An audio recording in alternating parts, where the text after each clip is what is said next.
Bro, that's what it's all about, bro. We hunt like wild dogs. Let's get it. Gang on me, gang on 3. 1, 2, 3. Yeah!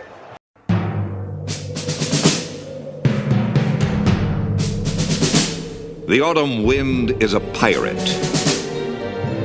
blustering in from sea. With a rollicking song he sweeps along, swaggering boisterously. His face is weather-beaten. He wears a hooded sash, with a silver hat about his head, and a bristling black mustache. He growls as he storms the country, a villain big and bold.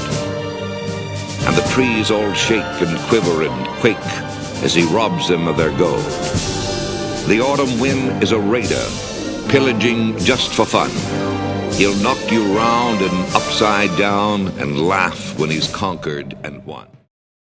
Las Vegas Raiders defensive coordinator Patrick Graham has the defense playing some decent ball this year. Sure, there are a few hiccups, and at times I thought he had the Raiders sitting back in zone a little too much, but they haven't been too bad. Raider Nation talks about all the guys he lost from last year's defense at the beginning of the season, but they're a little better this year. The Raiders didn't rank high last year in time of possession, as they were number 22 in the NFL, and they were number 15 in total defense and number 26 in scoring defense. This year, the Raider offense is even worse in time of possession at number 25, but the defense is number 15 in total defense and number 21 in scoring. It turns out the Raiders don't really miss some of their better players from last year. That's significant because last year's defense played together for a good amount of time, but the unit with this year's additions is already playing better than last year. They just held the Denver Broncos to 220 yards and 10 points last week. That's because the Raiders did a good job of replacing the guys they lost in free agency this offseason. They also made a discovery or two already on the team. I think the future looks bright for this defense. I knew from day one, minute one, that the Raiders signed corner Eric Stokes that this would work if he could stay healthy. He's balled throughout his whole career when he could stay on the field, but staying on the field has been a problem.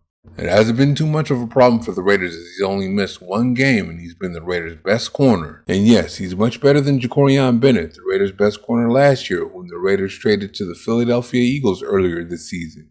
He's looking like a shutdown corner again as opposing quarterbacks don't throw his way very often. They've only thrown his way 25 times so far this year and completed 15 of them.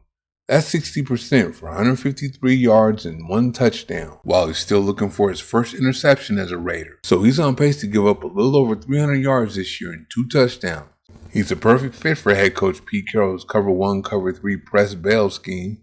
That's pretty much what he's done over his whole career. I just wish the Raiders would give him more chances to play press man.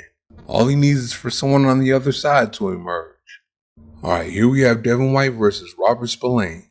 White is a will, not a might like Spillane, but in Carroll's defense, the will is the one that makes all the plays and the tackles. If you listen to the media and go by Pro Football Focus grades, you're going to think it's a big drop-off. But if you look at the numbers, you're going to see the Raiders didn't lose jack. Spillane is number 5 in the NFL with 90 tackles, and White is number 9 with 87, and White has played in 2 less games. Spillane has a missed tackle percentage of 12.1%, while White's is 12.8%. Spillane has given up catches on 89.5% of his targets for 483 yards and 2 touchdowns.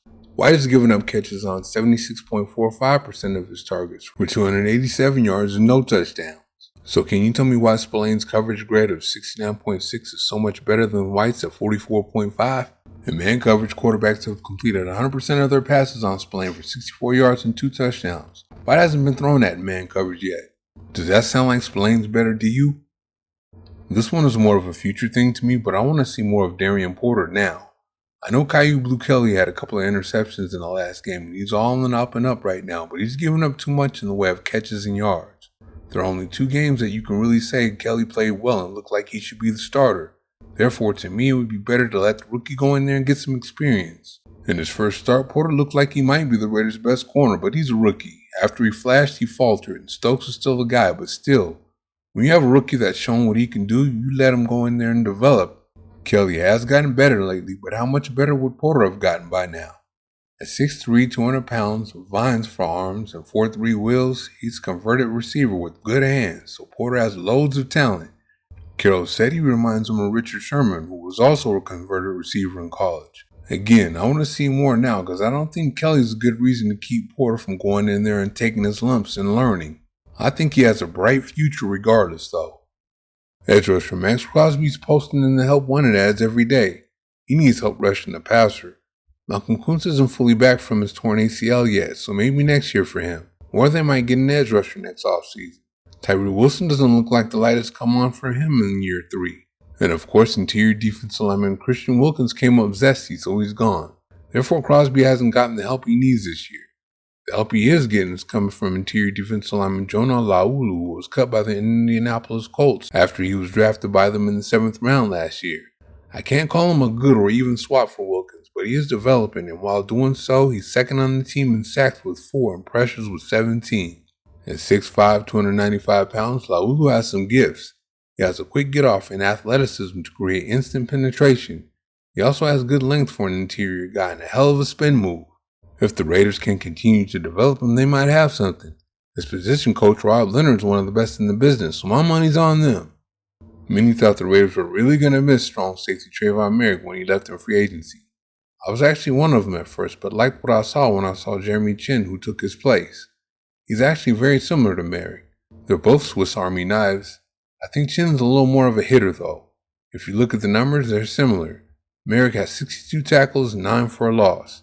Chinn has 64 tackles, 3 for a loss, and a forced fumble. In coverage, Merrick has allowed 77.8% of the passes thrown into his coverage to be completed for 102 yards and 2 touchdowns. Chinn has allowed 70.8% of the passes thrown his way to be completed for 148 yards and 4 touchdowns. They each have 2 pass breakups, while Merrick has 1 interception, while Chinn has yet to intercept a pass. Merrick also has a sack this year, while Chinn has yet to scratch in that department. They're both good blitzers and get to the quarterback, though. There's no loss here either. The Raiders are basically getting the same production from a different guy for less money. You gotta love it. Over the last 2 years, the Raider defense has had one big problem. The offense. They can't stay on the field long enough. When they haven't gone 3 and out, they've turned the ball over. As bad as that offense was last year, they're even worse this year. But this year, the defense has hung in there a little better, so they're statistically better. They're doing this despite not being together as long as last year's defense too. That's because they replaced players they lost in free agency with players that are as good or better. They have a couple of young players that are developing too. I can't wait to see what they do as they develop and been together long. Thank you for watching. See you next time.